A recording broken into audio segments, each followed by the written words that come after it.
Hello everybody, welcome to Digital Hammurabi. Megan here today. I'm afraid Josh is not joining me, so if you have questions for the live chat, please make sure you tag me. If you don't tag me, I won't see them and there's no one watching it.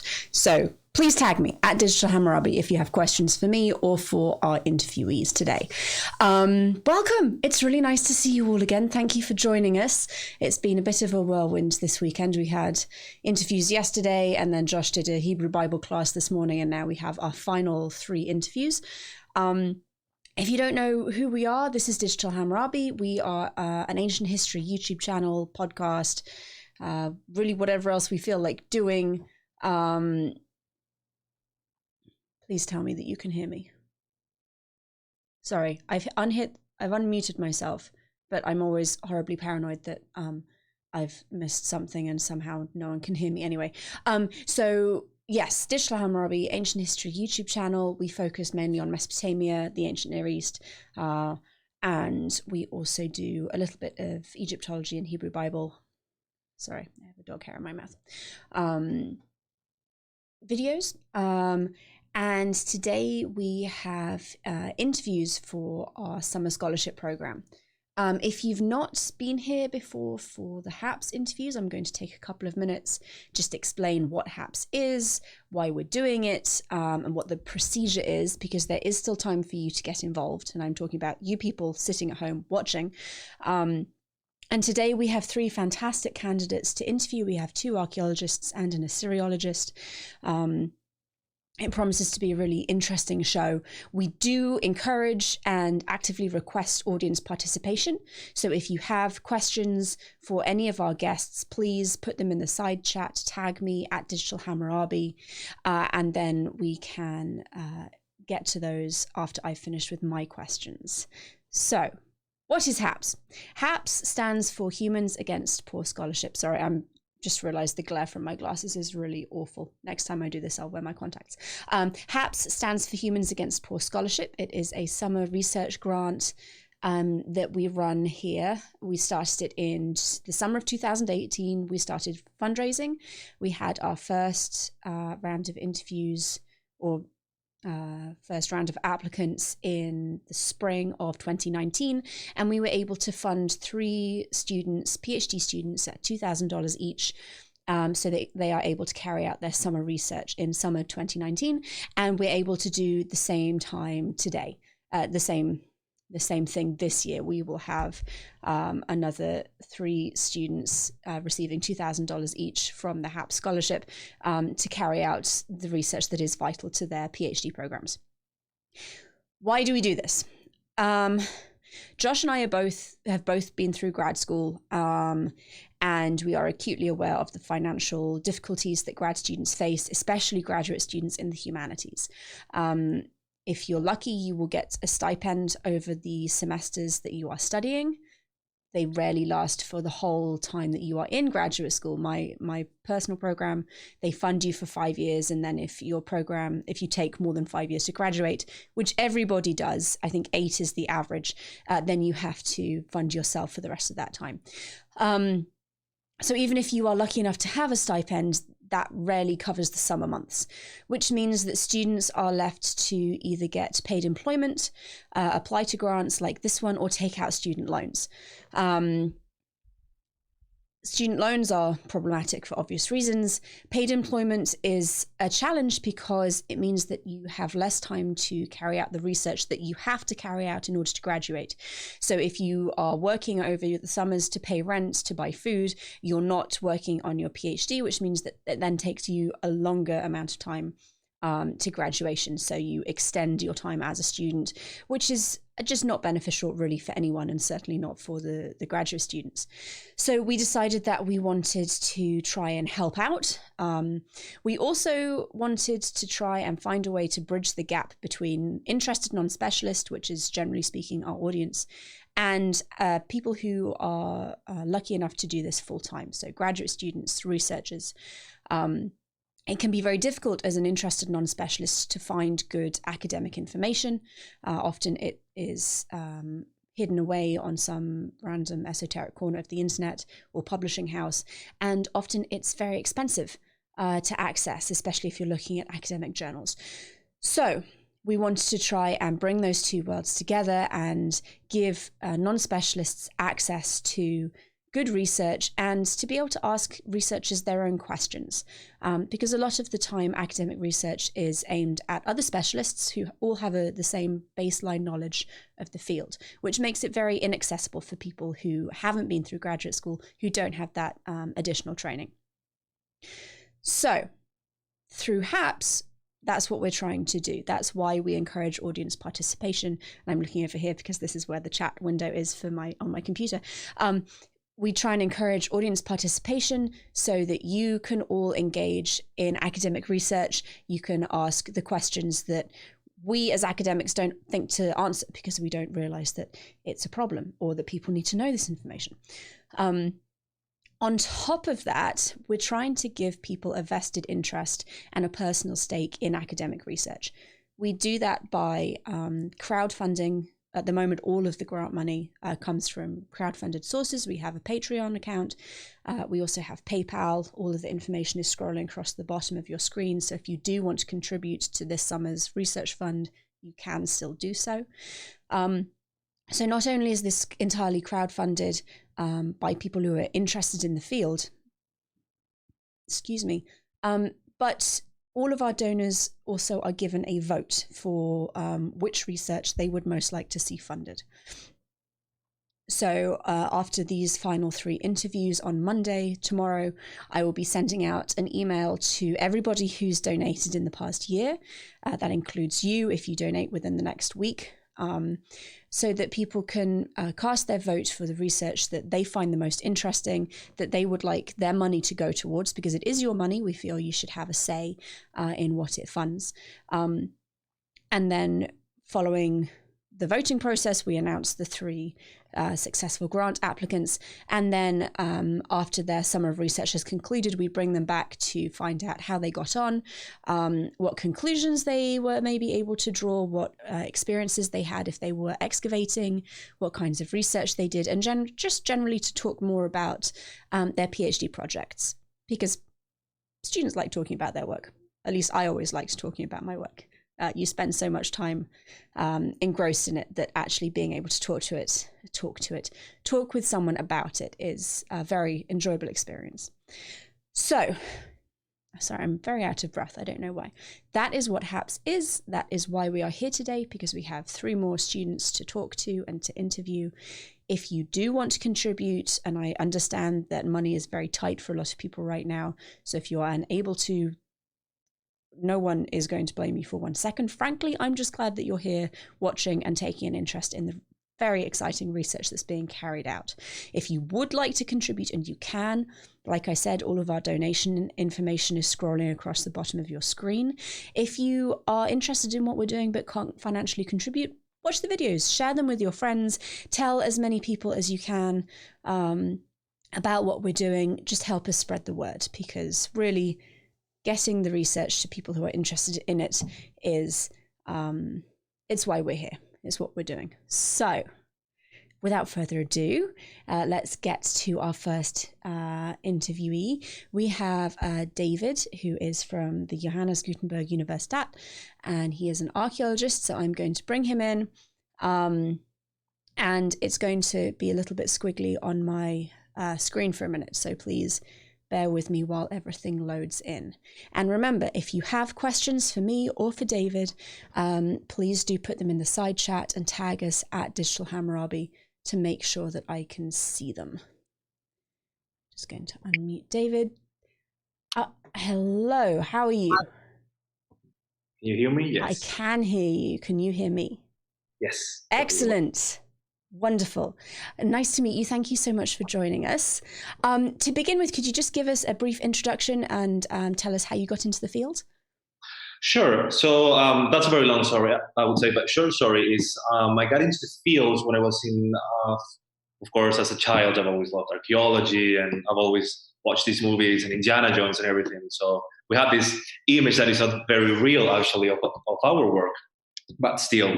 So on my first year of college, I was really lucky to be joining a French team in Israel to carry out work there and field work. And ever since, I just continue working there over the years in the Middle East and also sometimes in Spain in other field works, but that is not really my field of expertise. So I was just passionate about archaeology, and I had the opportunity to do it on my first year, which is actually rare. And, on the first year of college, you know the theory, but you don't know the practical basis. Like I remember, I didn't even know how to differentiate a core from a stone or bones and everything. So yeah, but it was very good actually. Fantastic. That's, as like you said, it's impressive and very lucky that you're able to get actually out into the field so quickly. Wonderful, thank you. What is your personal area of specialization or expertise? So my field of expertise within the Near Eastern archaeology, I am focusing on my Ph.D. on the archaeology of sacrifice in the ancient Near East, and more specifically in human sacrifice. I'm moving in a chronology between the Bronze Age, so from the early Bronze to the late Bronze, so pretty much from late and 4th millennium up until the late 2nd millennium, 1st millennium, most of it. And also, I'm very interested in funerary archaeology and how actually religion is translated into the material. So how can we study and analyze religious practices through the archaeological material? So through the architecture, not only temples, but actually material like, I don't know, any pretty much tangible thing that we can see while excavating. So yeah, that's pretty much it. Fantastic, thank you. So I have some small knowledge of human sacrifice, mainly the royal tombs of Ur. What other instances do we have in the ancient Near East of human sacrifice? We have actually quite a lot of evidence of human sacrifice in the ancient Near East, but always there's been a problem, well, several problems with this discipline. First of all, talking about human sacrifice in the ancient Near East, for some old school and traditional archaeologists, that sounds very savage, wild, or too barbaric for the ancient Near East. Because, for example, if you talk about human sacrifice in any other region of the world, like Mesoamerica or China or Korea, that's very well known. But when it comes to the Near East, the evidence either has just been too compelling, as sometimes they say, or even they just mention on their field notes, like there might be evidence of human sacrifice, but no one has ever studied ever since, I would say, maybe the last couple of decades, where there are more studies about it. So besides, of course, the Royal Cemetery of Ur, we can have El Marra in Syria, which from Professor Glenschwartz, or Bashir Huyuk in Anatolia, or even Susa, Kish in Mesopotamia, or Nusi, Tepegavra, or even Jericho, so Jericho, Tele Sultan, Ebla. So there are quite a lot of evidence there, but of course there's differences in the type of human sacrifice. It's never all the same. So. But there's a lot of evidence. Thank you. Are these sites all? Does the human sacrifice at these sites show up in the same chronological range, or are they more dispersed? It depends on the type of human sacrifice. But for example, there's one specific type of human sacrifice that I'm very interested in, which is called retainer sacrifice. It's the death of the court members or high court nobility after their leader, king, priest, or whatever high-ranking person has died, in order to serve them in the afterlife. And the evidence in the Near East for that specific time of sacrifice, they all pretty much concentrate on the 3rd millennium. So the evidence is not only similar in practical way, like the same architecture and features, but only in chronology. So we're talking about the 3rd millennium BC mostly. And it is are there similarities between how people were sacrificed and how their remains were disposed of across these sites, or does it vary geographically? That's a very tricky question, and that's something that I'm working on, because as we all know, the corpses from the Royal Cemetery of Ur, of course, it was excavated in the early 20s and 30s, and the conservation it's very, very bad. Mm-hmm. Although there has been carried out some research recently, but the preservation and the conservation of the corpus is sometimes very poor. Mm-hmm. Also, the way it has been excavated, sometimes most of the sites that I study, the excavation was carried out in the late or early 19th century, and where most of the time they just care about gold and jewelry or the Big human statues and exactly, and rather they just threw up the rest of the bones in like a box. So how much and this is something that I've spoken about on the channel before, the difficulties with studying old excavation reports, and they weren't necessarily excavated in the scientific methodology that we would expect today. So how much material is there that you're actually able to use from these old excavations? Actually, most of it comes from the field notes, so pictures, descriptions, also later work done after their field work. Because of the material, the real material coming from the excavations in the museum are not very well done. So I would say just pretty much out of their field notes and then out of the field notes, because most of the times we don't really have actually accurate descriptions of the site. They just maybe draw some bones or maybe draw some statues and then that's it. So I am working on it using, of course, for example, some tools like Photoshop and everything to like recreate how actually that would have been look like. So it sounds like slow and painstaking work. Yeah.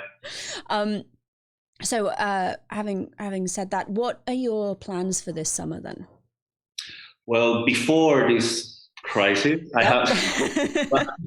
had planned actually to go to the Pen Museum, so to travel to the States and visit the Pen Museum, because that's where most of the material from the Royal Cemetery of Ur is, and also visiting some professors that my director actually of the fieldwork, he's also at Pen Museum. But then to the pandemic, which I think it's not going to be feasible, or it's not going to be an option for me to travel there, not only for the pandemic, but also for the political response, both in America and in Europe for these immigrants and everything. I would just sustain my writing, because I have a lot to do, not only for my PhD, but also I'm preparing a contribution on human sacrifice in the ancient world, and also other papers. So just writing, and writing. Staying home and being productive. Exactly. Yeah, trying to. And I mentioned this, anyone who was here yesterday for the interviews we had, the writing part never sounds exciting, but it is. You have to do it. It is the most important thing, because you can't graduate without a written dissertation. So this is a very important thing to spend your summer doing, and a very valid, necessary aspect of the research. So we have a couple of audience questions, so I'll start with those, and then we can keep chatting as more questions come in. Tessa asks, who were usually sacrificed? Prisoners of war, like with the Aztecs? Were they volunteers? And were some sacrifices considered more valuable than others? Well, that's a very, very good question that I'm working on also. I have to say it depends. So, for example, for retainer sacrifice, most of the people that were sacrificed were mostly high court nobility or members of the court, rather than just slaves, or everyone just think about it.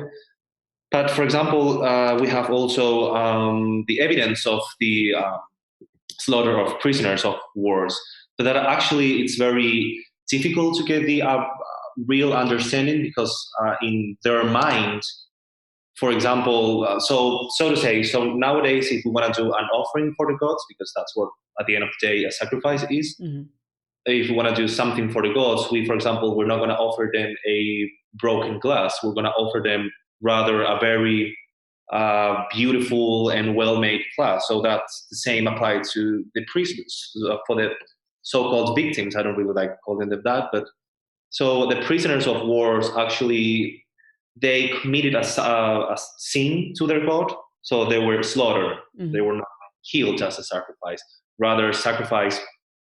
Sometimes we can talk about willingly participate in that act. By saying willingly, I do not mean the way they were killed. So, for example, the Royal Cemetery of Ur, we have the depiction from Gule, which he pictured everyone just going slowly and singing and smiling to the cemetery, and then they were just drunk from the poison cup, and then that's it. And the reality is not that way. They were voluntarily went to the cemetery, but then they were brutally killed. Mm-hmm. So that's two parts. But yeah, I gotta say the people involved in the sacrifice rather than victims, most of the time it was like a contract, like a communal contract, both from the sacrificers and from the victims. That it's something that was needed. Mm-hmm. So the prisoners of war would not have been sacrifices as much as this was a punishment for their transgressions rather than an offering of something precious to the gods. Exactly, yeah. Interesting, so thank you. This slaughtering of prisoners of war would act more as a punishment, yeah, as a redemption, so to say. I see, thank you. Tessa, again, what is known about the theology surrounding the sacrifices and what purposes it was believed to serve? We kind of touched briefly on that, but if you want to elaborate. Mm-hmm. That's actually very hard to know because unlike other regions of the world, we don't have any textual evidence of someone talking about human sacrifice. For example, if we compare this practice with the Sunjang, so the human sacrifice in Korea or the sacrifice in China, they specifically mention the purpose, why, when, how, and everything. But in the Near East, that we just get to know this evidence out of the archaeological evidence. We have some depictions of human sacrifice in some old Babylonian seal cylinders. We also have some pictures and some reliefs. And if we compare it to Egypt, that might work as well. But we don't have anyone talking about their real purpose. We can do some comparative work, which is what I'm actually doing, trying to get to know why, or actually the real purpose, because the real purpose can go to, for example, if we talk about some dramatic sacrifice, that means there's a flood or there's a war going on, so they need to kill a human being in order to offer it to the god, or as I said, the retainer sacrifice. So this sacrifice is not meant to go for the gods, but rather for a human being, so more a mundane factor. Or it also we have some very interesting type in the Near East, which is foundation sacrifice. We might have some evidence coming from early periods, and their purpose was to kill someone so their spirit can protect the house. Interesting. Very interesting. That's kind of like a different, like a precursor to the apotropaic figurines you find in later periods buried in the floors. I want to just quickly ask for myself, what are your thoughts on the argument that human sacrifice, especially looking at the tombs of Ur, was linked in this time period to the rise of the elite and the need to kind of solidify one's power and the new like dynastic kingship?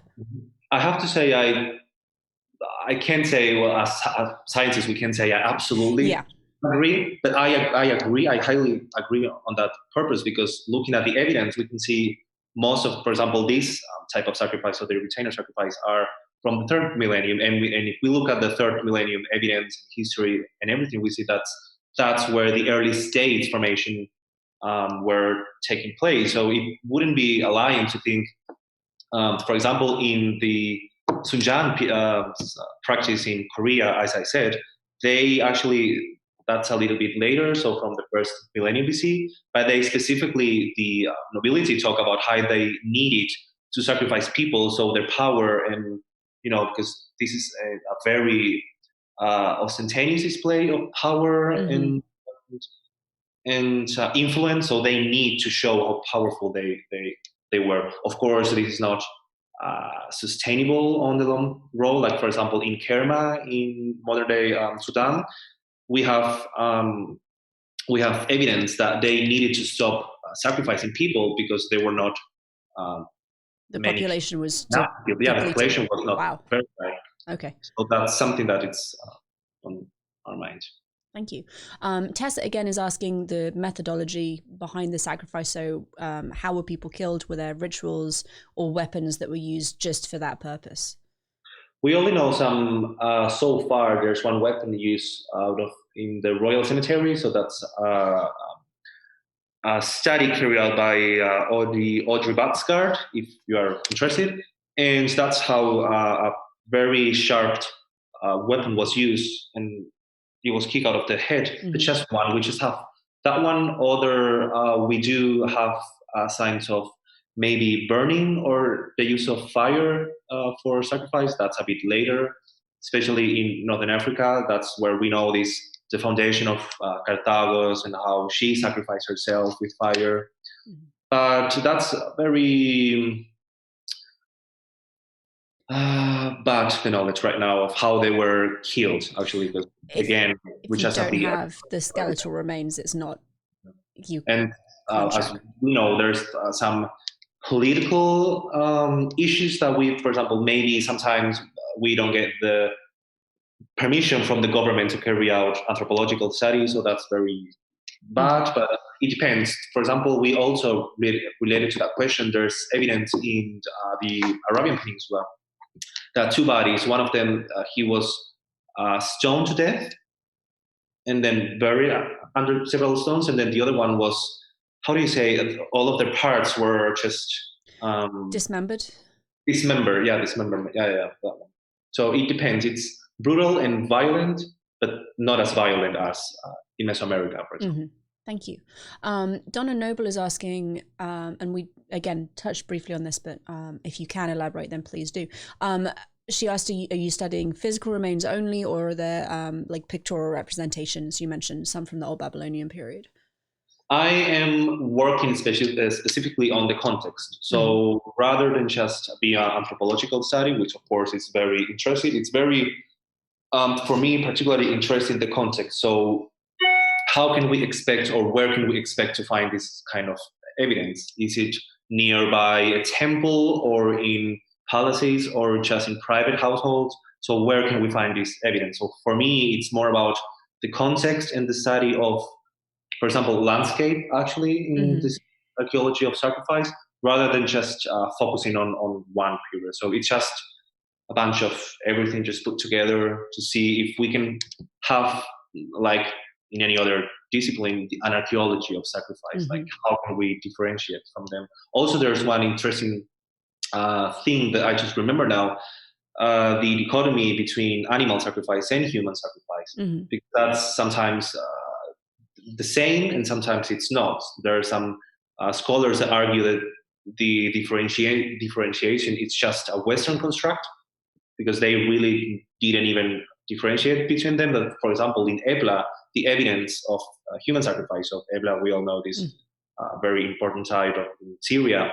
The treatment of the victims again, it was the same as for animals. So they were just buried together, and their bones just put together. And as a Near Eastern specialist, we all know how important death and a proper burial was for ancient Near Eastern people, because if you didn't have a proper burial, then your soul could not make it into the afterlife. So that's interesting. Thank you. I didn't realize there were. It hadn't occurred to me that human-animal distinction may not be actually something that's present in the societies that we're studying.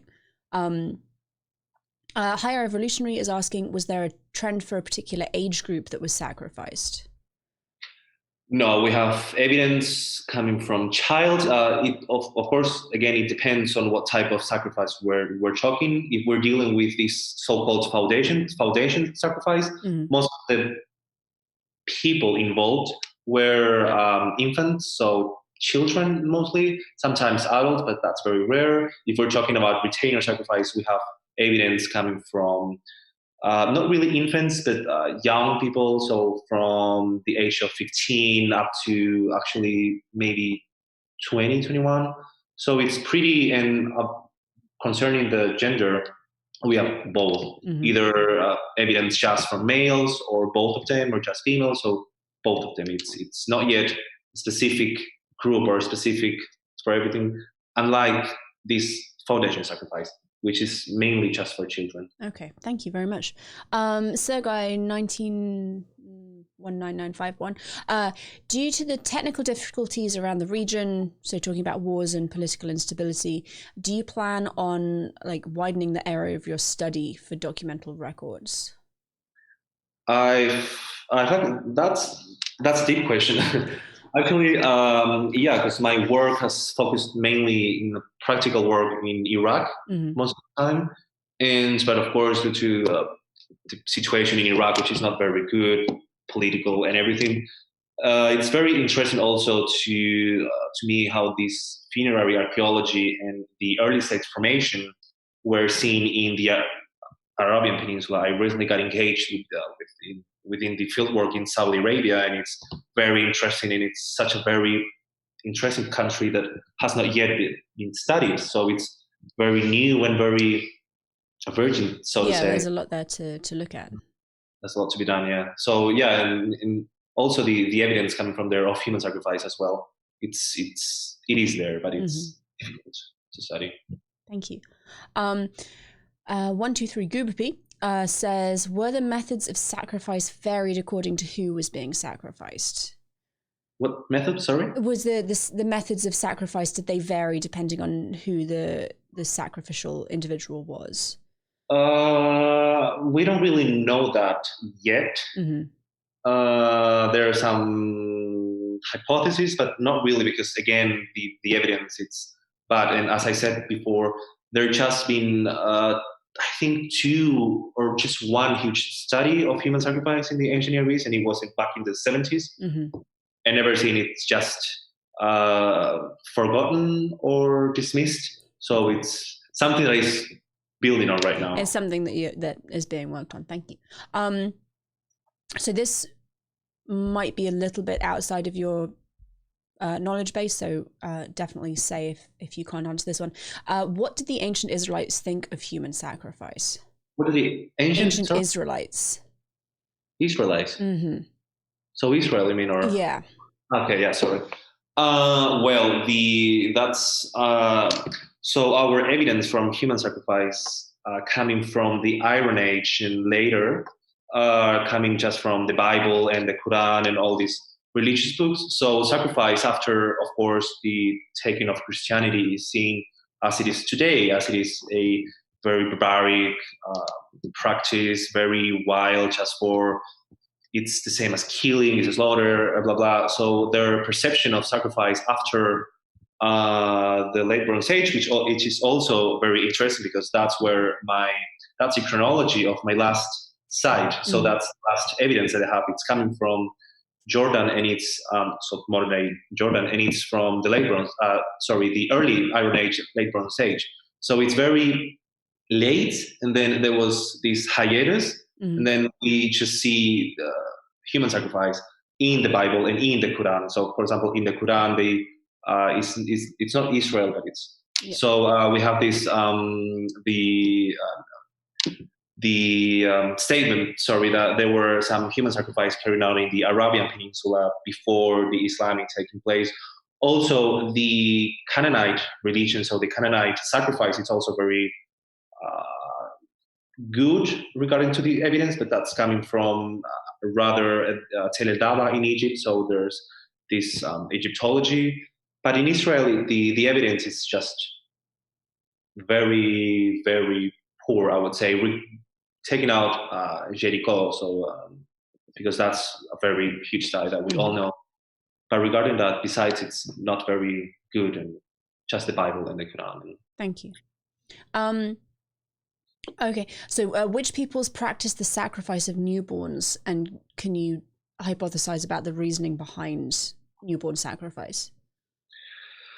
It depends. So for me, the main question would be, how can we distinguish between the killing of an actual newborn and taking benefits from the actual death of a newborn? Because we have to remember that in these times, of course, today in many places, giving birth, it was a dangerous activity. So most of the time, and sometimes, the mother did not only die, but also their newborn. Mm-hmm. And that's a very, to me, that's very important, because even if it's still sacrifice, so for example, if a newborn is just dead because out of natural reasons, we may take advantage of that bones and then, for example, bury it under a household or whatever, so their spirit can protect us, and differentiate that actually killing of a child for this purpose. We have comparison in, again, for example, in China or in Mesoamerica, where they kill childs because they see them as more naive and more virgin in this religious spiritual, so they were more pious. Yeah. So that's like more purity. Exactly. Right. It was about a purity concept. So, and that's a very specific context in the ancient Near East, because, for example, when we talk about human sacrifice in the Mesoamerican, they didn't have this concept. So it was all about satisfying the gods. And the ancient Near East is rather not satisfying the god, but talking about purity. So if we do carry out this activity, this performance, it has to be pure, and it has to be very well done. Thank you. Let me just see. Sorry, I lost my place. Which sites do you consider to have the most significant evidence of human sacrifice in the ancient Near East? Which sites? I would say, besides the Royal Cemetery of Ur, that's where most of our my study come from. I would say El Marra in Syria. It has the pretty same chronology. I would also say Kish in southern Iraq as well. Also Susa and Jericho. Those are the sites are very, very good, the evidence. Thank you. And that's, again, the evidence can be seen as retainer sacrifices. That's why it's huge, because for retainer sacrifice, it's not about just the deceased of one court member, but rather a group of people. So 10, 50, 40, depends. You lose a lot of manpower and economic viability, I imagine, if you're sacrificing that many working adults. Yeah, I mean, the first issue regarding what you just said is the definition. So how can we define human sacrifice? And we have scholars that argues that it's just a religious practice, or the one that argues that it's just a political practice, and other ones that see it as an economic market. So, for example, we have scholars that argue the economy of human sacrifice. So they see this transaction into this religious market. So it is just a trade between the sacrificers and people, and what benefits did they gain, each one. So the sacrificers, for example, they gain the benefits of maintaining their cosmic order, their system, and then the victims, they can be perceived or conceived as the chosen ones, so are as specialists, because they have this role. So they act, their mundane just went away, and they act as messengers for the god. So it's on their back to maintain the system and the political order. So it's very interesting. Actually, for example, in ancient China, this human sacrifice is very well studied and very, very opulent. So, for example, in the tomb of one king in the Shan dynasty, we can see up to hundreds of people just that were killed just for one king. So it's very opulent. So the opulence, it's more important. Very performative and interesting. And we've again talked briefly about this. Maria Ruiz Garcia is asking how human sacrifice was related to the religion of the ancient Near East. So why would you kill people for religious reasons? Well, why would we kill people? Because first of all, I would say, following the line of many scholars, that they are not greater offering, but taking a human life. that's like that can be perceived in many cultures, in many societies, as the ultimate offering. So the taking of a life of a human being in order to gain some benefit. So it's, again, as before, in connecting to that, this human sacrifice acts as a pact. So the gods ask for something, or they need something. It's a requirement sometimes, and then the humans, they just do this transaction. So in order, for example, again, to have order and to maintain their power, their influence, they just need to offer human life. So that's a very, not a good reason, of course, because I'm not that crazy, but it's a reason. Exactly, it's a reason. And for example, if we look at for example, societies that practice human sacrifice nowadays, we have some of them. For example, one of them, it's in India. I think Agori, I think it was the Agori, the tribe that still practice human sacrifice, and they talk about how it works. So the victim is rather it's the chosen one. So it's not a killing. So we cannot talk about killing. Mm-hmm. Also, for example, there's one very good movie that I love. Actually, it's that deals with this mentality. It came out last year, and it's called 𝀭Midsommar. It's a horror movie, actually, but it's very good, and it treats this human sacrifice in modern day vision, and it talks about some five or four anthropology PhD students that go to Sweden, and they have these tribes, and it's very good because it provides this mentality of how it really works. How can we kill? Why do we kill someone? Fascinating. Because prejudices. No, that's interesting, and I'm really not a horror film person, but I might have to watch that because actually, it's not that horror. It's categorized as horror because it talks about human sacrifice. It's not really horror. It's more about. It's looking at the psychology of the how and the why, which is very interesting, and it's something that is so difficult to get at when you're looking at ancient societies. So having that kind of anthropological comparison, Islamic perspective, it's very hard. Okay, we have one more question, and then I will let you go. Which types of human sacrifice have you found or are found in the ancient Near East? And is there a trend?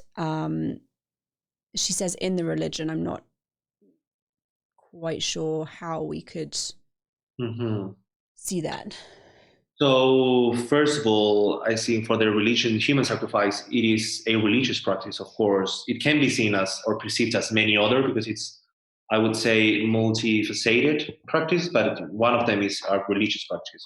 So we have, as I said, foundation sacrifice, so the killing of a child mostly or a person in order for their spirit to protect the building of a new building.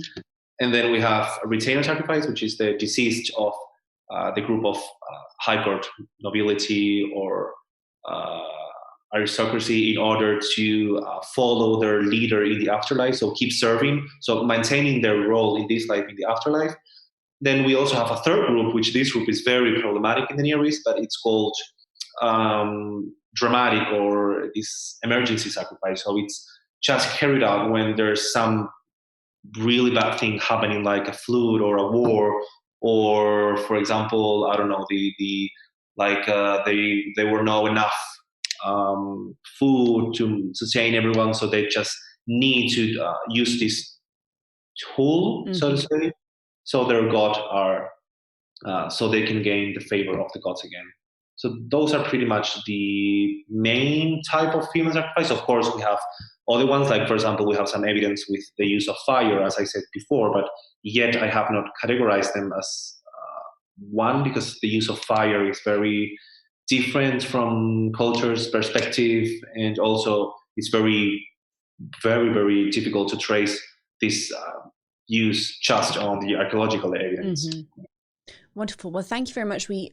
I'm afraid we had one late question coming in, but we're going to stop now, and maybe you can come back at a later date and talk to us more about human sacrifice, because people are clearly very interested in what you have to say.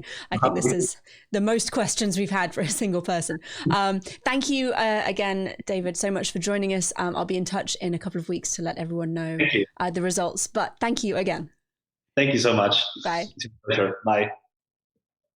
Okay, that was And I need to stop saying this. I say it after every single candidate. That was fascinating. Very much enjoyed that. Thank you, everybody, for your questions. As a reminder, if you are just joining us now, if you have questions for any of our candidates, please put them in the side chat.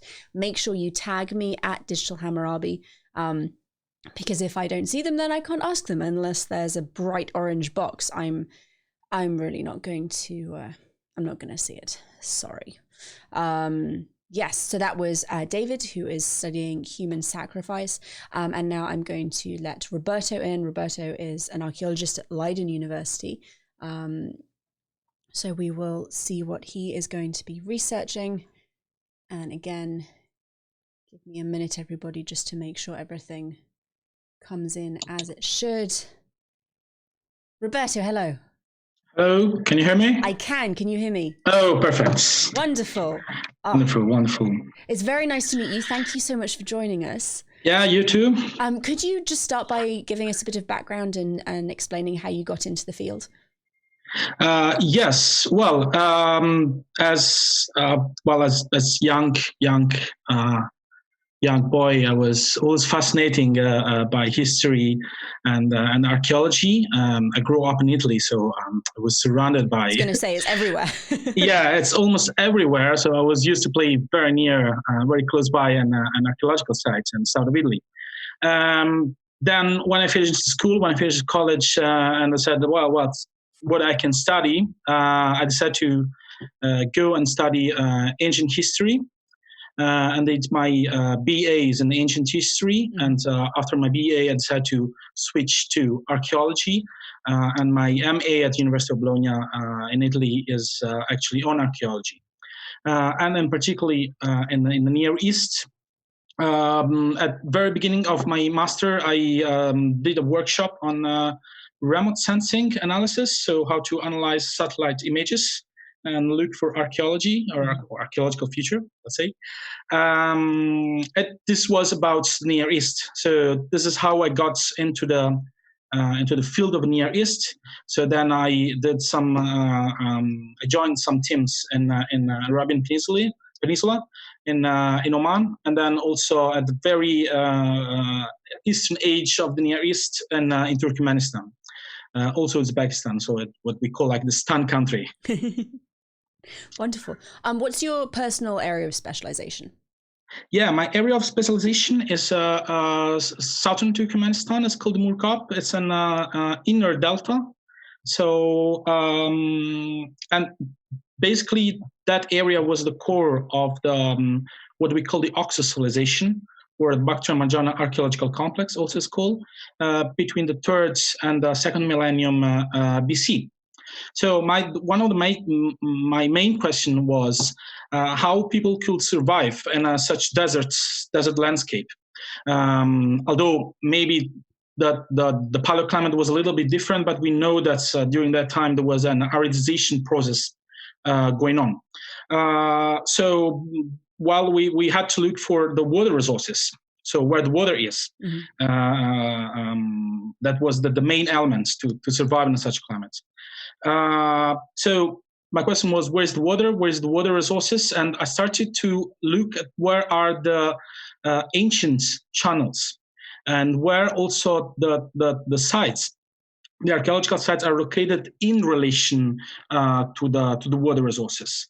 So although there were some study that look at water resources in a very broad scale, there was nothing to a local scale. So let's look at very local, with detail to the local area, and see how the sites are distributed, and how they relate with water resources, and how the water resources affected the distribution of the sites, and how the sites actually changed. Between the Bronze Age and also Iron Age, according to the water resources. So for doing this, I applied different methodology it's kind of disciplinary project, because first I had to look to the satellite images, because we have this kind of skeleton on the landscape. So I would say that more general, my project is kind of landscape project. I look at landscape with satellite images to see where those polychannels were located, because we can actually see those polychannels. We are not so lucky. This is not always possible, but let's say that we are quite lucky in the Near East. Those kind of study can go on. So first you look at satellites. I look at satellites. I mapped the polychannels in two local scale areas. And then I went to what we call the ground truthing. So the truth of the ground. Is it true what I see from satellite images, or I misinterpreted? Because this also may happen. So I want to ground truth the landscape to see if what I see from satellite were actually polychannels or not. And then we had to date those polychannels, and we had to correlate with sites, with the archaeological sites. So in archaeology, we have two different methods. It's a relative chronology, so it's according to the site. So we must assume that if there were sites along the polychannels, the polychannel was active during that time. So we can date the polychannels through the site. And this is called the relative chronology. So we know the chronology of the sites through the archaeological material, pottery, and so on, and we date the polychannels. But what we missed really was an absolute chronology. So like the implementation of an absolute chronology, like the C14 analysis, for example, this is something that sometimes you cannot do with the polychannels unless you're lucky that you find charcoal and then the stratigraphy. But if you're not lucky, then you have to use another methods. And in this case, I used OSL analysis, that stands for optically stimulated luminescence. So you're actually going to date the soil, and you see the absolute chronology of the layers. In this case, then you can compare the polychannels and sites. So, and also you can see how the landscape changed through the time, and how did they manage to exploit the water resources. And also you can compare this with archaeobotanical analysis, that we have data from archaeobotanical analysis from sites around the area, and especially from Ojekli and Togolok, and how this, to what extent we can compare those data that we have with water resources available. So yes, it's as I said, it's a multidisciplinary project where I compare the very say classic analysis, like the survey, the satellites, and the geoarchaeological excavation. So you have an awful lot of data to work with. Yeah. Sorry? You have an awful lot of data to work with. Yeah. So when you're looking at satellite imagery, what kind of scale are you able to get down to? Can you see, obviously, like major rivers and major watercourses? Can you get down to looking at like irrigation channels for fields? Yes, you can. But not in my area. I will say it was not as much as lucky as people work in Mesopotamia, because over there you can even see the fields. Yeah, this is not possible in Turkmenistan because they are not visible. So what we see are the major channels, the major water courses. I will assume that most of them, or at least probably all of them that I see, are natural channels. I cannot see the fields. This is as I said, we were not lucky to see the fields, but we were lucky enough to see the channels and of course correlate the archaeological sites. Yes, yeah. We know where the sites are, and now we know also where the polychannels are. And we can correlate. We have the relative chronology, the absolute chronology. And and something I forgot to mention, I also use a software to model the polychannels and to see the water. So how much water was passing through the channels, and how was the level of the water to the lateral canals, for example. And see if there was a management, in the sense that let's imagine that you take water from the upstream, and if you take a lot of water from the upstream, people that are in the downstream cannot have access to the water. So I created different scenarios to see to what extent there must have been agreement between people and between the communities living along channels. Because when you work with water, let's say that if there is enough water for everybody, everybody is happy. The problem comes when there is not enough water for everybody. So in this case, this can create conflicts. This can create, I don't want to say wars, but let's say, yes, conflict among sides. So I try to test different scenarios to see to what extent the water was enough for everybody or actually was not enough for everybody. In this case, you need an agreement between the communities, even because this comes to the question what kind of political situation was at that time. We actually don't really know. We think that there was kind of a hierarchy. So there were different chiefdoms probably talking to each other. Probably there was not one single local authority ruling over the landscape.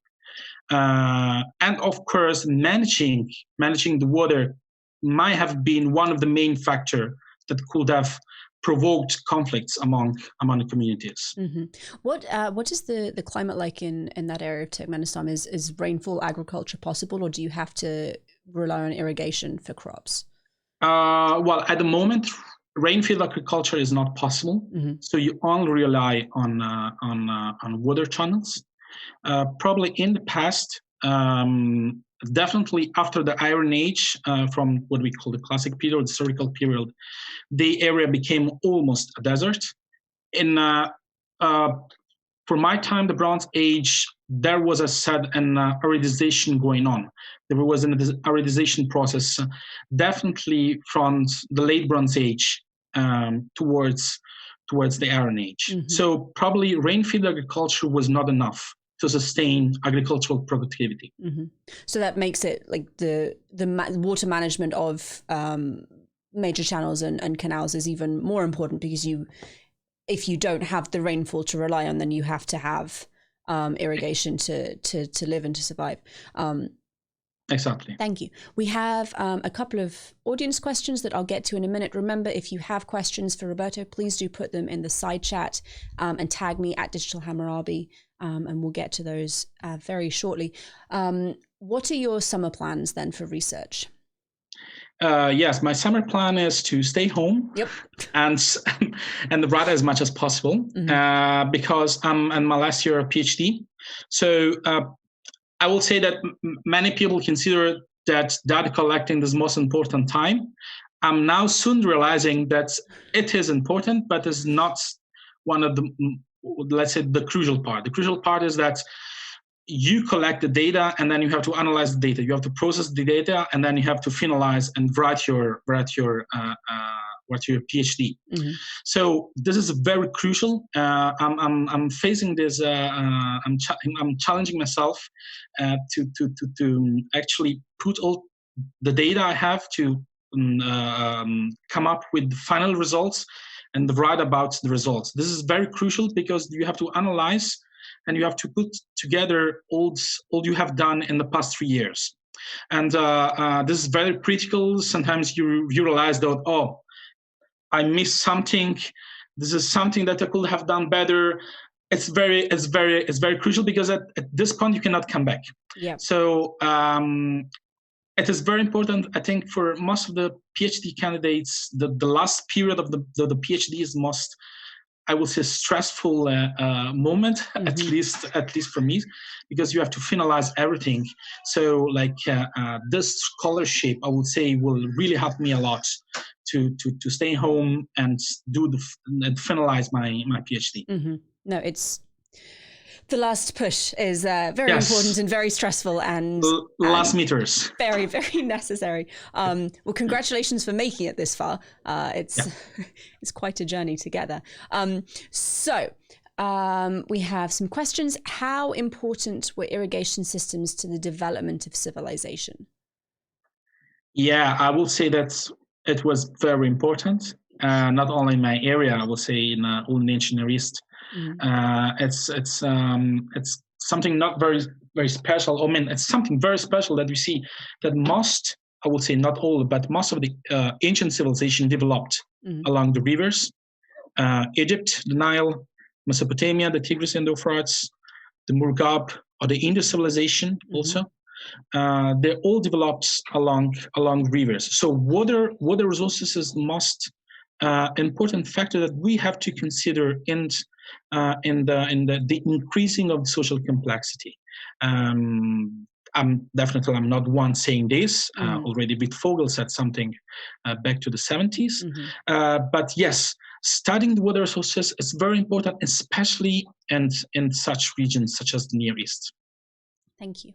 Donna Noble is asking, where do you get the satellite photography from? Okay, yes, nice question. Well, there are paid satellites that you have to pay, and this is, you can buy it from the web. But there are also free satellites that you can freely download. There's a site called Earth Explorer, that's from the American Geographical Survey,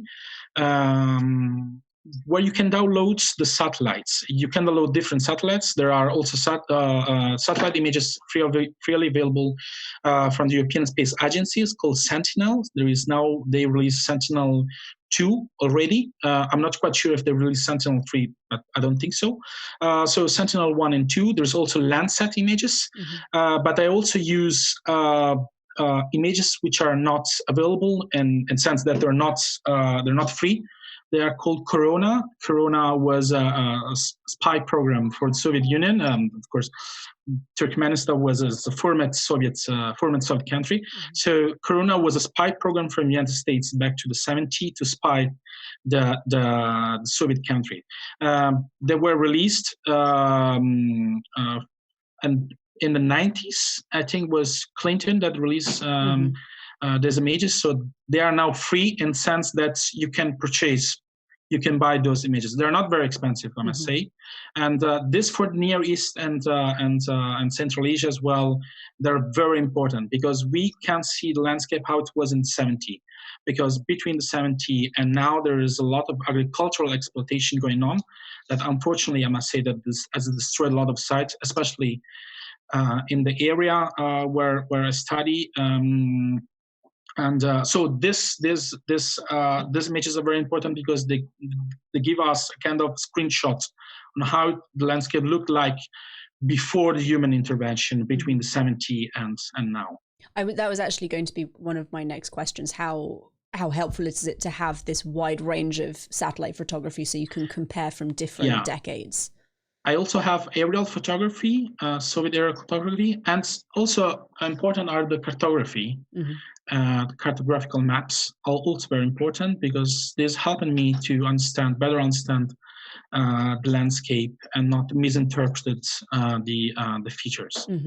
When you're ground truthing, you said when you're looking at the satellite photography, you can really only see the major watercourses. When you're ground truthing, is it possible to see smaller channels and canals, or are they just not there anymore? No, I would say that this is not possible. Small canals are not very visible. Sometimes we also have problem with the bigger canals because some canals are very visible on the ground because let's say that they are visible on satellite, but once you are on the ground with the bush and everything, is not very easy to orientate yourself. So some canals are very visible, some others are not very visible on the ground. So you have to look for the traces. When you're looking at the satellite imagery, and you're looking for a canal, what specific features are you trying to find? Are they like very clear lines, or is it more subtle that you've got to look for? Yeah, sometimes they're a very clear line. Sometimes you can see the meanders, but I must say that usually you don't see the complete polychannels. You can only see traces of the polychannels. Sometimes you can correlate the traces. Sometimes you're lucky because you find several kilometers of the polychannels that are visible, and sometimes you only find small traces. So yes, I look for linear features. That's why it's important to have also all the maps, cartography, aerial photography, because you combine. It's kind of let's say a layer that I put on GIS. So it's kind of, let's say it's a cake of different layers that I see. I look at the different layers, and I try to see if I'm misinterpreted the features, because I see a straight line, for example, then I jump onto the cartography, and I see that this is an old road, so so it can be the power channels. Mm-hmm. So combining all the satellite aerial photos and cartography, you can start to see it, to analyze how or where actually the power channels are. Mm-hmm. How densely populated was the area in the time period that you're looking at? Were there a lot of settlements, or was it just a few spread across the water features? I would say that this was much more populated than what we see now. Mm-hmm. There are a lot of there are urban centers such as Togolok, Gunur, Tarkibai, Kalali. It's just some names, but there are also a lot of scattered sites around the area. We found more than 1,000 scattered sites that might be related to the sedentary people, but also we have semi-mobile pastoralists around the area. This is something not very special, I would say, because in the Near East we have a lot of example or urban centers that are surrounded by semi-mobile people. So yes, to answer your question, it was densely populated back in time. Now, not so really. No, I would say just ships and goats and then some pastors. I suspect this is probably not a question that we can have a good answer to, because it would require some kind of textual evidence. But how do you think the presence of nomads and pastoralists would have impacted the water use, especially for needing like grazing and water sources for animals? Do you think they'd have been a big strain on water management, or do you think that would have been just a manageable part of the city life? Yeah, this is a very interesting question. This is what I'm also trying to look at. I don't really have an answer to this, but I will say that they were definitely part of the management of the water, in sense that animals animals need water. So there must have been a sort of I don't want to say agreement, but at least the use of the water should have been regulated somehow. How, we don't know. We know that there were different communities living along the channels. If they were cooperating, we actually don't really know. Probably there was sort of collaboration, let's say, between communities, even because we are starting to realize that this kind of mobile pastoralists were pastoralists, but were also agriculturalists. So what is emerging now, what is coming from the archaeobotanical samples, that probably they were also doing some sort of intensive, very intensive agriculture, in sense that they were cultivating crops that can grow in a few time, so in a few months, and then they can move somewhere else. So they were integrating, and in this respect, they definitely were using the water. That's fascinating. So this must have affected also the relation with the urban communities. Thank you very much. Let me just see, we have a couple more questions from the audience. Are there any indications of water storage in the area? Water storage, no, not for the Bronze Age. From historical times, and also very recently, we do have storage water. These are called takirs. Takirs is a sort of soil, cracked soils that where the water, the rainwater was collected. So they were collecting the rainwater in this kind of soils. They were excavating this kind of soils where the rainwater was collected, and they were using this rainwater to irrigate fields or to use water for animals. And this was used until recently. For the Bronze Age, we don't have any evidence of collecting water. most likely they were storing water somewhere, but so far we don't have any evidence. I see. Thank you very much. And this next question relates slightly to the question of the nomadic pastoralists that we just discussed. Are the sites that you're studying places like urban centers where people lived year round, or are some of them maybe like permanent campsites for nomads and pastoralists to visit on their journey to find grazing for animals? Yes, as I mentioned, we do have urban sites. If example, you can also, this is for the audience, you can Google 𝀭Tepe. It's a very beautiful site. So we do have urban sites, very similar to what you can find in Near East, in the sense that Mesopotamia. But surrounded this urban site, we have a lot of scattered sites that we think that were used in a small time period. Probably were seasonal sites. So yes, there were urban centers surrounded by a lot of scattered sites that were probably used in a small time period for like seasonal period. Thank you. And the final question, again, if you have questions for Roberto, get them in now because I'm going to let him go very soon. Tessa is asking, do we know if the people who weren't involved in irrigation work think that there was something mystical about the skill involved? Sorry, can you say again? She's asking if people who weren't familiar with irrigation and water management thought there was maybe something religious or mystical about the work that other people were doing to make sure there was always water available. Yes. Well, we actually don't really know. Probably, I will say that there must have been something related to the religion with water, but actually we don't really know. So I can't say anything about this, even because the one of the main, I will say, problem that we have, in the sense that compared to Mesopotamia, we don't have any texts in the Oxford civilization. Although this is a contemporary civilization, contemporary to Iran and Mesopotamia, but we don't have any texts. So what comes to the daily life of the people, their religion, and so on, this is very hard to say. Only strictly related to the archaeological find. So I must say that probably there was something related to the water.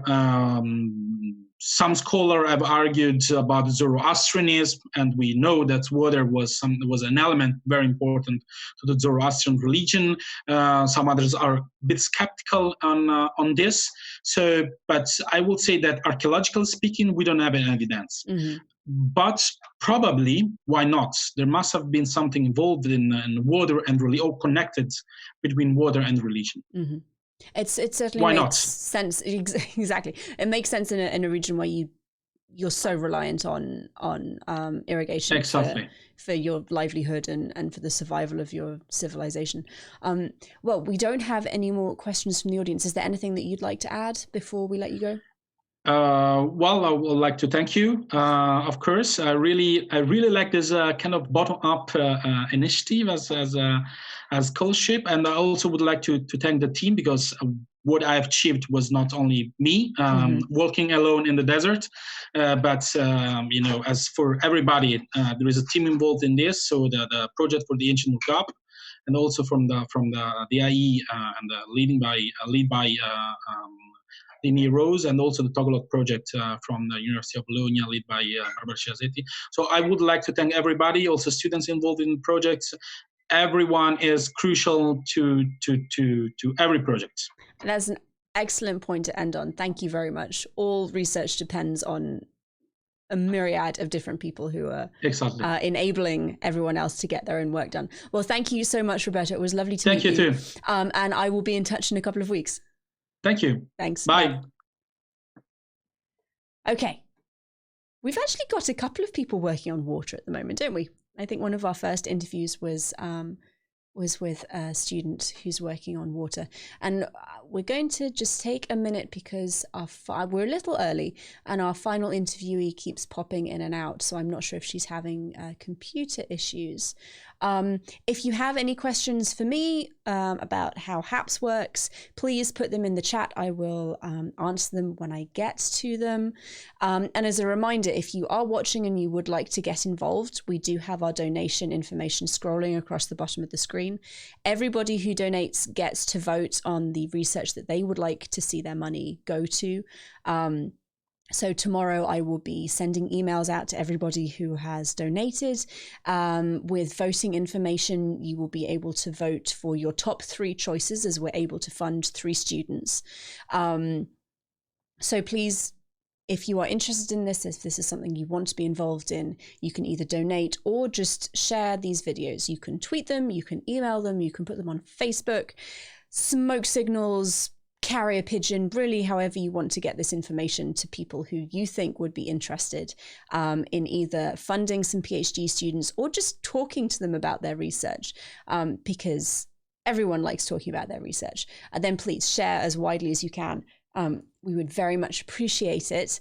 And we have, waiting to come in, we have Avia, who is and a seriology student at Bar Ilan University. So I am going to let her in and hopefully we will be able to conduct our final interview. Bear with me for 1 minute while everything loads. Hello, Avia. Hi. Nice to meet you. Thank you so much for joining us. Yeah, thank you. Would you mind just to start off giving us a bit of background information about how you got into the field and what your specialism is? Yeah, one little moment. Yes, sure. Sorry. Oh, no, don't worry. Yes. So, how did you get into the field?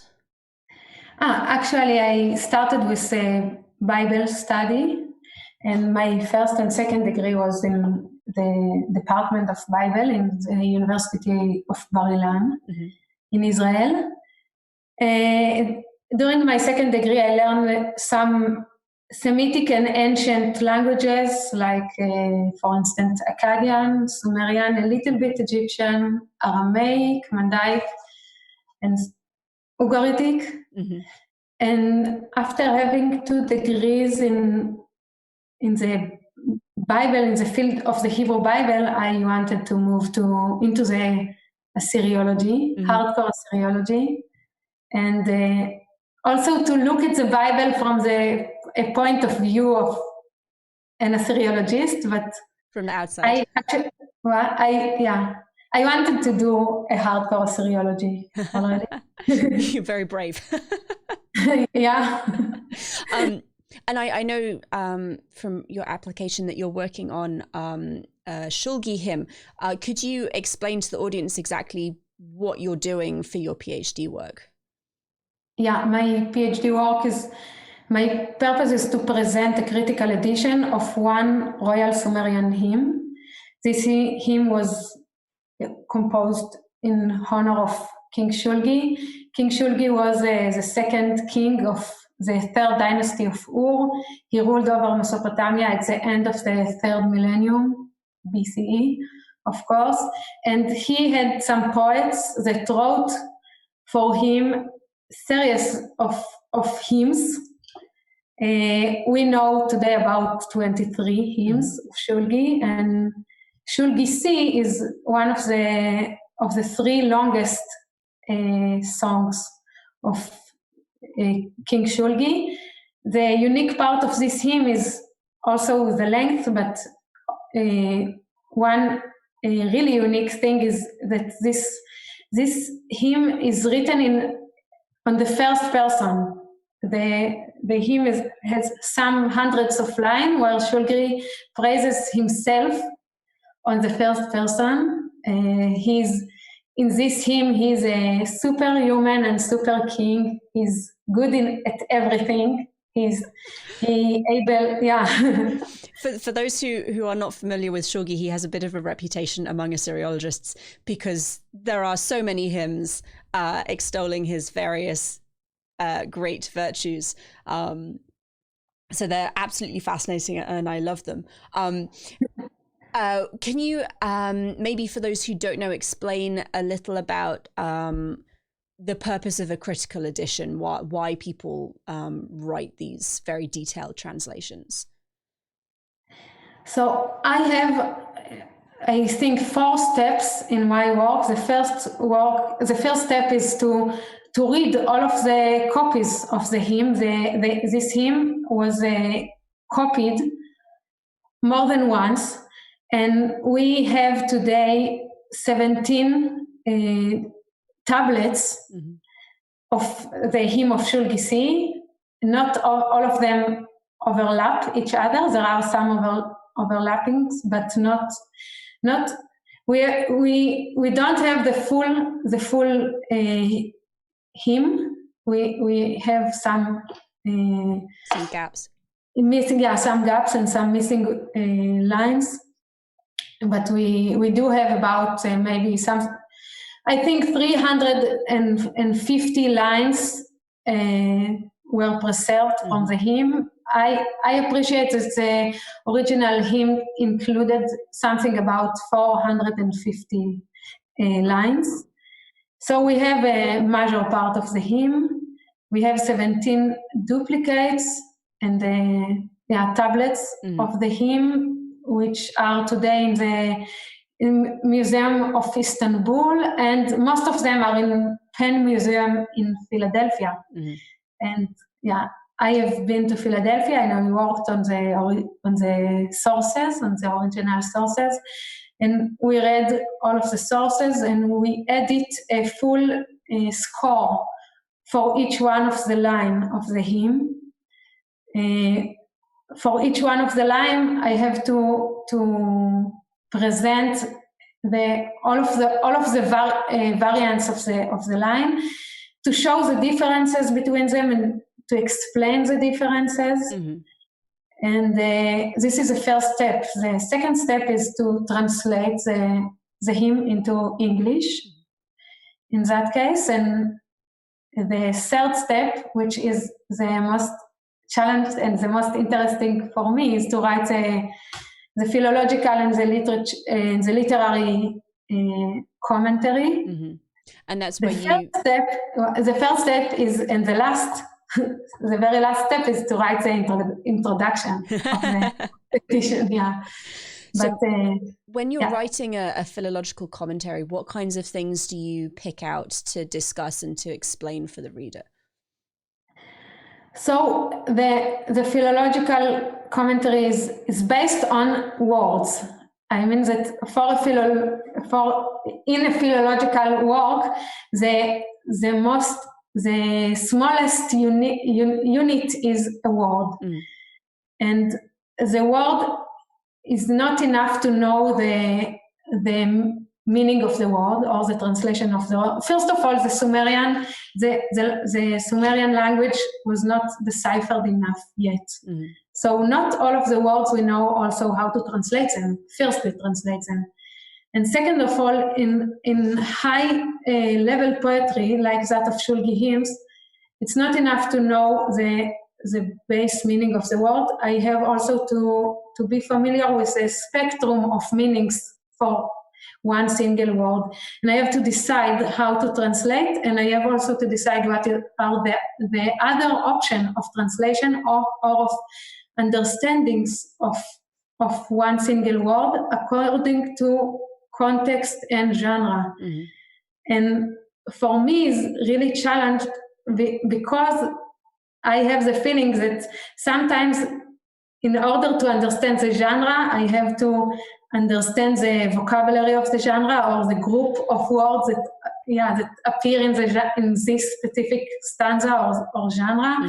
And in order to understand meaning of word, I have to know have an the understanding genre. of the genre. Not always. I can't always decide for the readers what is the meaning of one single word. Sometimes the work of the commentary, which I cannot do in a translation, simple translation. In the commentary, I have to show the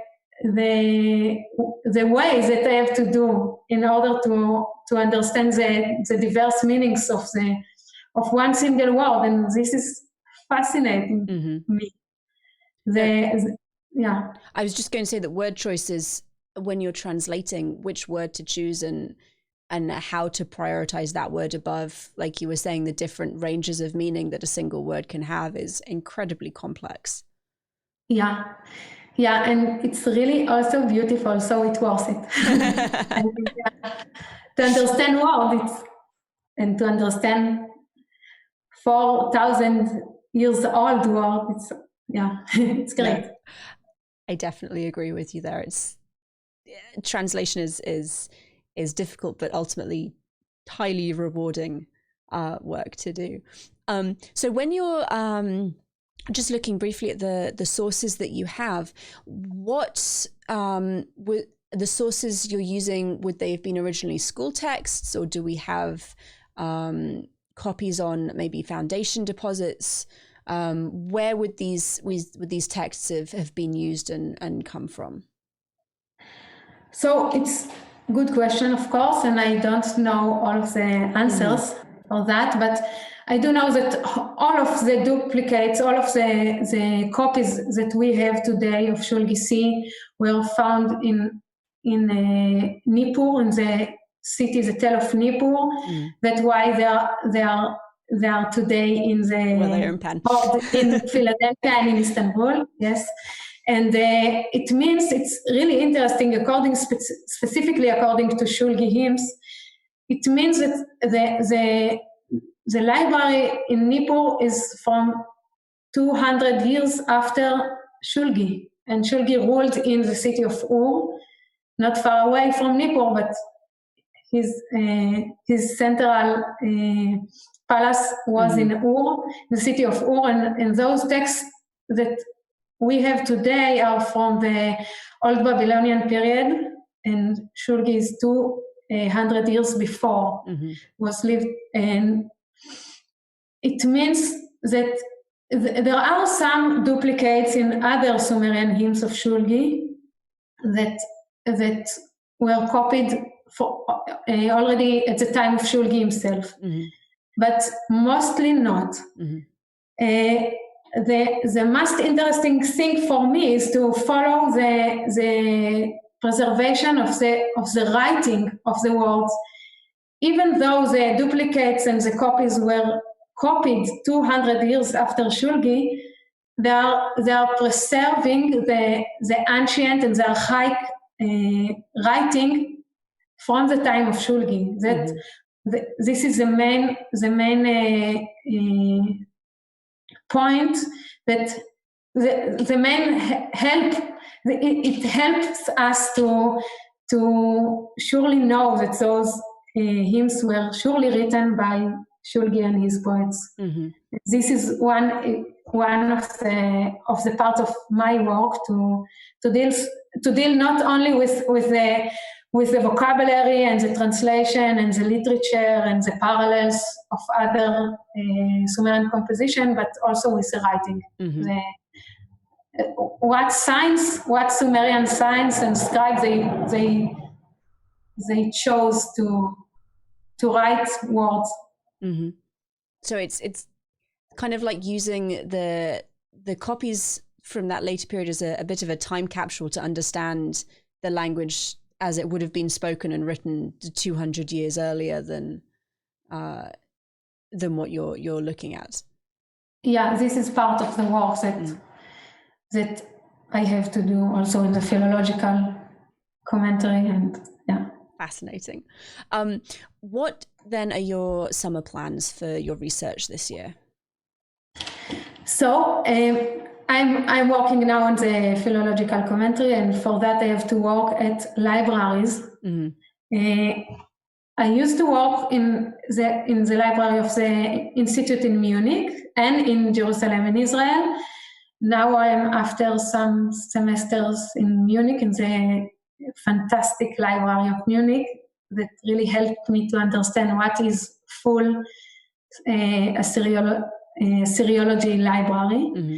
And today I have to work in Jerusalem, in the libraries in Jerusalem, but because of the corona, I work at home. Mm-hmm. Thank God there are enough databases that I can work. Yeah, online databases that we can keep working. So I can do the work also at home, but not perfect work. I believe that because of the corona, I have to sit at home and to write the commentary. Now I want to. It's a summer. During the summer, I want to write the commentary of this 6th and the 7th stanzas of the hymn. Yeah. Fantastic. Thank you. We have a couple of audience questions. If you do have questions for Avia, please put them in the side chat and tag me at Digital Hammurabi to make sure I see them. I don't know, this one might be a little bit difficult because it's a slightly adjacent field. Do you know if there was a lot of influence from Greece and Rome on ancient Near Eastern music? No idea. Awesome. I think me either. Sumerian is the earlier than the Akkadian, and the Akkadian has later periods, but no idea, and not my field. Ancient music is a study in and of itself, and when we're looking at the Shulgi hymns, they're several hundred years earlier than the classical Greek and Roman that I think people are thinking about in the side chat. Someone is asking if you know whether the Shulgi hymns are all intended to be serious or whether they're deliberately kind of over the top to try and be comical.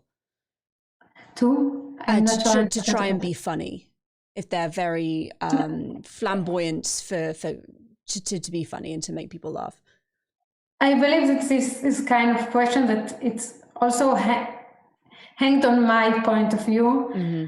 I normally take it really seriously. When Shulgi says that he is a god, I should not believe that he is really God, but I should believe that that's what he thinks. Mm-hmm. And I used to take those songs really seriously. If he wrote, it means that that's what he thought. Mm-hmm. So this literature is so high level literature, and the vocabulary is so unique, mm-hmm. and the parallels are so complicated, and the structure of one single line and structure of stanza, structure of syntax is so serious and so hard that I cannot believe that someone just played with high level for literature. Fun, yeah. And the general understanding of the hymns is that they were written like for the kings and composed on their command. And I do have the feeling that we don't really understand today what is royalty and what is king at that time. That's why we look at it a little bit. We take it easy. Yeah, but because I think that king at that time was something really serious, and the king had crown, throne, scepter, and hymns. It was one of the attributes of king. Mm-hmm. Praise hymns. Yep. So, something of 500 lines, it's not a joke. No, for people who haven't translated Sumerian, like 500 lines is a long piece of writing. And Shulgi himself says that each word in his songs is true and nothing is lie. So I take that he built schools in order to teach his songs in the schools for generations after. He wrote lines against the people that will stop learning and singing his songs. So I think he's serious. No, I agree with you. And something that that comes up a lot in Mesopotamian kingship is the importance of being remembered and having one's name spoken and your deeds. Yeah. It was a form of immortality. So this kind of almost extreme like hymnic literature was incredibly important because it was how the kings like lived on after they died. Yeah, and if we discuss that today, so yeah, exactly, we're still talking about him, so they worked. Tessa is asking how many ancient hymns survived. So you said there were 23 Shulgi hymns, and I haven't counted them recently. Do you know roughly how many other royal hymns we have from different kings? Royal hymns, maybe something about 200, maybe less. Something between 100 and 200, I think. There are also divine hymns. There are also royal inscriptions that part of them have literary parts, like Udea, for example. And I didn't number them yet. I can do it as a homework. So someone is asking, is it possible that that some of the hymns that we have aren't original to Shulgi or to the king who they praise? Maybe they were like later written by later imposters, maybe as a form of insults to the kings. What's it? They are too much. Yeah, maybe mocking them for the extreme claims they make. I'm not sure we'd be able to tell that. My assumption that not. I make the research in start beginning points that not. I assume that not. Yeah. That what gives me what makes me able to research them seriously. Yeah. So if yes, I don't know, but I assume that not. And again, the literature is so hard and so complicated and so beautiful that I have no reason to think that. Yeah, thank you. If you have questions for Avia, please put them in the chat, because that's everybody's questions so far. There was another one that I missed. As we have talked about, interpretation or translation partly requires interpretation on the part of the translator. So what are some of the textual cues that you use to provide nuance and context to your translations? Again? Sorry. No. When you're translating, what things do you look for in the text to provide like context and nuance to how your translation comes? So after figuring out the syntax and the grammar, which is in Sumerian is not easy at all, and sometimes there are more than one option. After figuring out the options of grammar and structure, grammatical structure, and sometimes it's more than one line sentence. Sometimes the line in Sumerian hymnology, the line is surely a unit. I cannot ignore the lines. Line is unit, but sometimes one sentence includes sometimes 5 or 6 lines. And in Shulgi hymns, it happens a lot. One of the difficulty and the beauty of that literature. After doing that, I look for parallels. First of all, parallels. It's important for every literature research, but much more in Sumerian. Firstly, because we have no enough knowledge, we have no full dictionary for the Sumerian. And second of all, because as I said before, one single word, I should not only look for one translation, I should look for the context where this word appears in.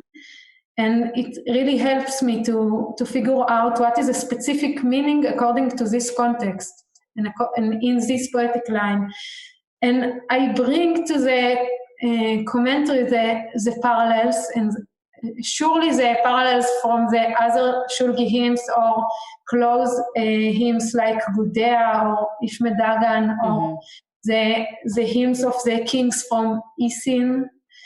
And after having the parallels, I am looking also for the additions of the parallels, not only because of the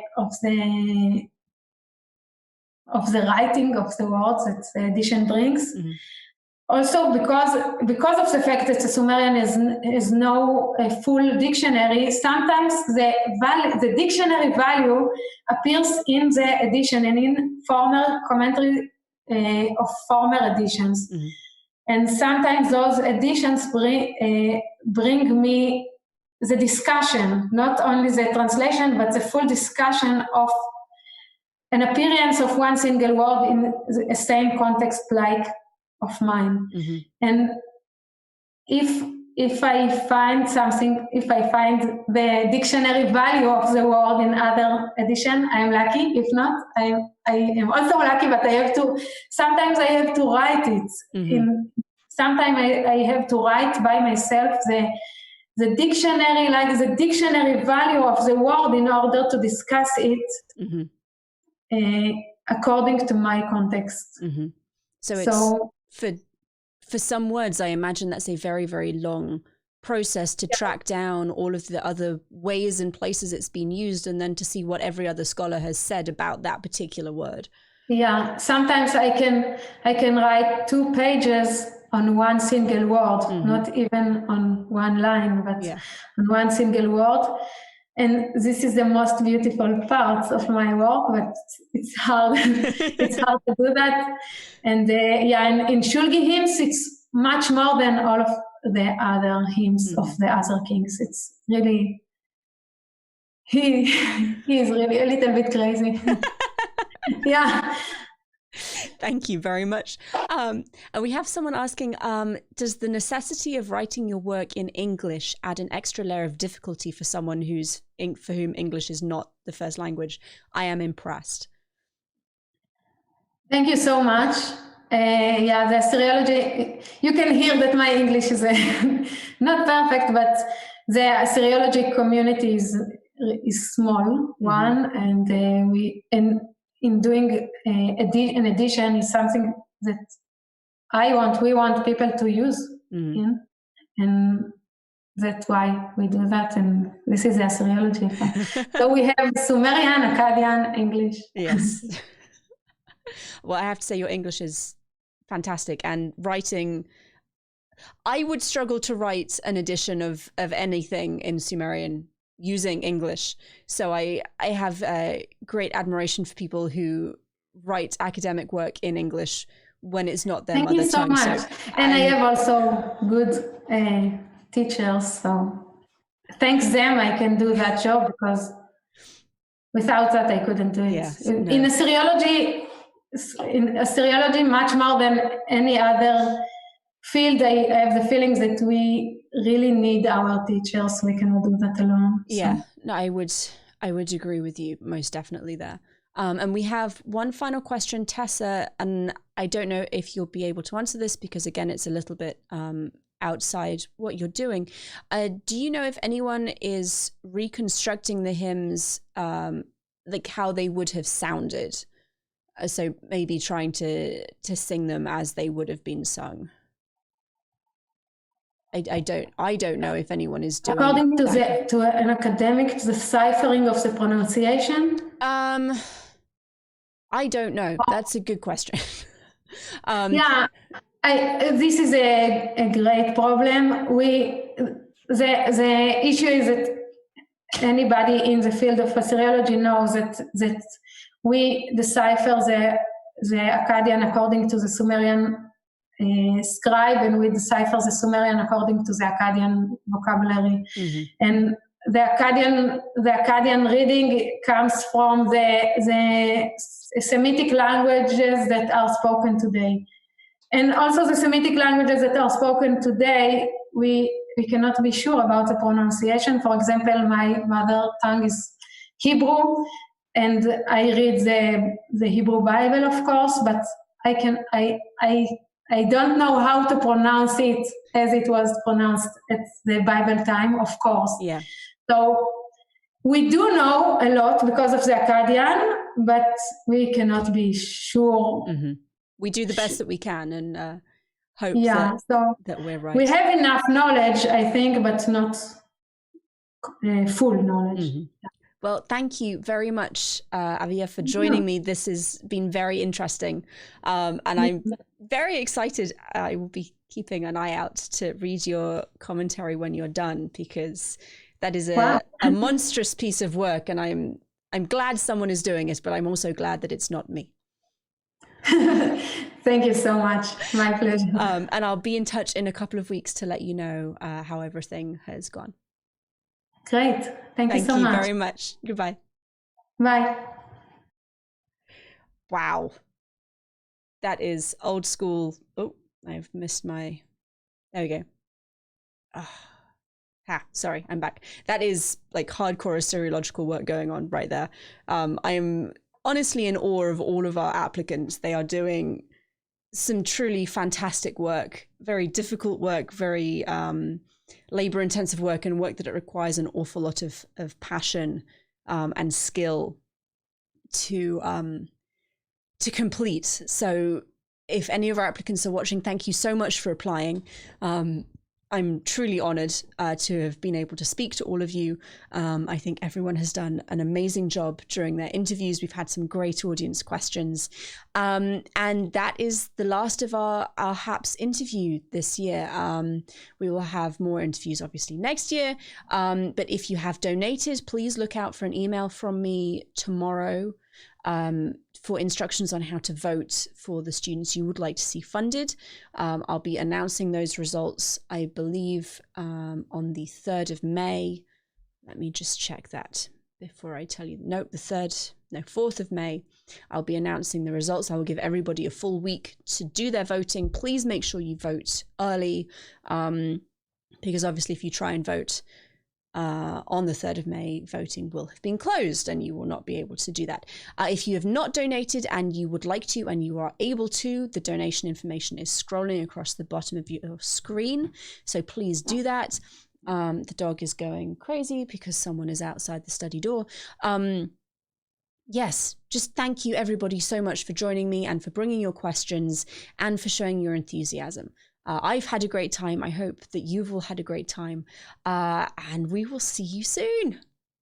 Until next time, resist poor scholarship. Always ask, how do you know that? Bye, guys.